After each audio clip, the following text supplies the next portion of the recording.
Um mendigo tem obrigação cívica de passar fome?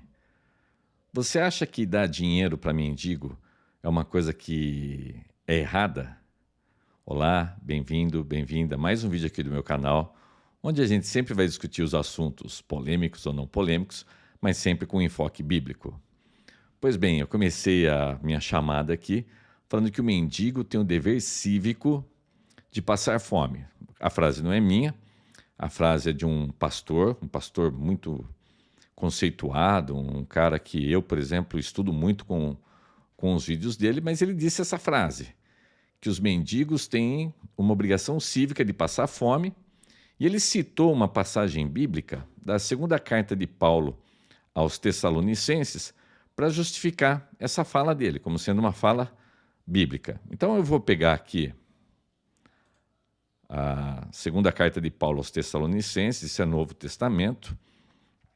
Paulo havia aberto uma igreja em Tessalônica, ele morou um tempo ali com eles, e ele deixou, né, na sua segunda carta, lá no segunda carta aos Tessalonicenses, capítulo 3, versículo 6. Então, segunda carta, capítulo 3, versículo 6.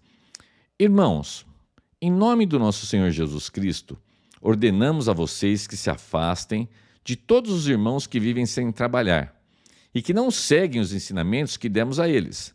Vocês sabem muito bem que devem seguir o nosso exemplo, pois não temos vivido entre vocês sem trabalhar. Não temos recebido nada de ninguém sem pagar. Na verdade, trabalhamos e nos cansamos. Trabalhamos sem parar dia e noite, a fim de não sermos um peso para nenhum de vocês. É claro que temos o direito de receber sustento, mas não temos pedido nada a fim de que vocês seguissem o nosso exemplo. Porque, quando estávamos aí, demos esta regra: quem não quer trabalhar, não coma. Então, foi esse o argumento que foi utilizado nessa fala do pastor, foi esse último versículo, versículo 10, porque quando estávamos aí, demos esta regra: quem não quer trabalhar, não coma. Então, se a gente pegar só esse versículo, realmente você pode argumentar que você não deve dar nada para mendigo, nada para ninguém, porque a pessoa não quer trabalhar, então que ela não coma, né? Mas, na realidade, Paulo está dando essa palavra para a igreja de Tessalônica, para as pessoas que haviam convivido com ele. E o apóstolo Paulo, quando ele morou ali, apesar de ele ter o direito de ser sustentado pela igreja, ele não deixou a igreja sustentar ele.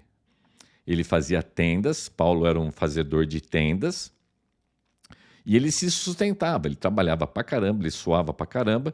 E para que ele fez isso? Para dar exemplo. Para dar exemplo para os irmãos da igreja, para as pessoas que ele haviam discipulado. Entretanto, quando ele foi embora, né, pelo jeito ele ficou sabendo que tinha pessoas ali que estavam encostando nos irmãos, que estavam numa folga. Aí, para esses irmãos, então, que não queriam trabalhar, para esses preguiçosos, para esses folgados, é que vem essa observação. Então, versículo 10, de novo. Porque quando estávamos aí, demos esta regra: quem não quer trabalhar, que não coma. Mas não era uma coisa para mendicância isso. Isso é para os irmãos da igreja. Agora, será que quando você ajuda um mendigo, quando você dá um dinheiro para uma pessoa em situação de rua, você está atrapalhando de fato? Há muitas pessoas que argumentam que sim, porque você vai dar esse dinheiro e essa pessoa vai tomar pinga, vai lá comprar um corote, vai se drogar, o cara é dependente químico, etc, etc, etc. Ele vai fazer um uso errado desse dinheiro, então você não deve dar. Dá ali um lanche, um pacotinho de bolacha, alguma coisa que tá bom, mas não dá dinheiro não, porque você vai ajudar. O que eu penso acerca disso? Quando eu fui para Cristo, Jesus me aceitou do jeito que eu era, sem eu merecer nada. Eu não merecia nada, aliás, não mereço até hoje. E cada pessoa que vai para Cristo é assim. A pessoa vai sem merecer absolutamente nada e ganha o perdão de Deus, recebe as bênçãos de Deus, sem que a gente mereça nada. Deus simplesmente apaga o nosso passado e nos trata como uma nova criatura, nos faz nova criatura. Quando você dá uma esmola, você vai ficar pesando se a pessoa merece ou não merece? Será que é isso que Jesus pregou? Será que é isso que Jesus falava, olha, ajuda quem mereça, mas quem não mereça, gente, ninguém merece nada. Mas a esmola é bíblica? Olha, a esmola é bíblica, sim. A gente tem várias passagens falando sobre esmola. E tem aqui em Mateus capítulo 6, Mateus capítulo 6, versículo 2, Mateus, primeiro livro do Novo Testamento, capítulo 2, aliás, capítulo 6, versículo 2, é Jesus falando, né, com as pessoas, ele fala assim, portanto, quando você der esmola, não anuncie isso com trombetas, como fazem os hipócritas nas sinagogas e nas ruas, a fim de serem honrados pelos outros. Eu lhes garanto que eles já receberam sua plena recompensa. Mas quando você der esmola, que a sua mão esquerda não saiba o que está fazendo a direita, de forma que você preste a sua ajuda em segredo. E seu pai, que vê o que é feito em segredo, o recompensará. Então, Jesus está falando, quando você der esmola. Então, é uma prática avalizada por Jesus.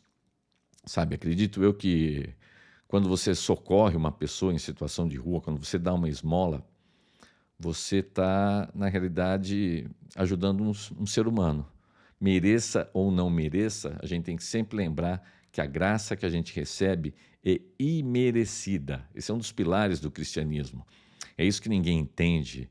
Eu já comentei aqui no outro vídeo que as pessoas ficam assim abismadas de um cara que está lá na prisão, um assassino, um estuprador, uma pessoa que para a humanidade não tem conserto, uma pessoa totalmente perdida, aquela pessoa que você fala assim, tinha que matar mesmo, tinha que ter pena de morte, blá, blá, blá, aquela coisa toda. E aquela pessoa aceita Cristo, os seus pecados são perdoados e se ela morrer, ela vai para o céu, ela vai participar dos novos céus, da nova terra, porque Cristo perdoa e a gente não merece. Eu peguei um caso extremo de um estuprador assassino, mas e você? Você acha que você merece? Você acha que eu mereço o que Deus deu para mim e o que está prometido para mim? De forma alguma. É uma coisa imerecida, é um favor imerecido. Essa é a graça de Deus para nós. Então, eu não concordo com essa coisa de que você não deve ajudar o mendigo. Eu acho que você deve ajudar sim. E se você puder fazer até algo mais, que você faça, que você participe de alguma ONG, que você participe de ações, que você possa fazer alguma coisa para diminuir o sofrimento dessas pessoas. Né? Palavra bonita, para você mitigar o sofrimento dessas pessoas e talvez termos um mundo mais justo. Que Deus abençoe, que a sua semana, os seus próximos dias sejam extremamente lindos. Por hoje era essa a palavra que eu tinha para vocês, pessoal. Um grande abraço, tudo de bom. Tchau, tchau.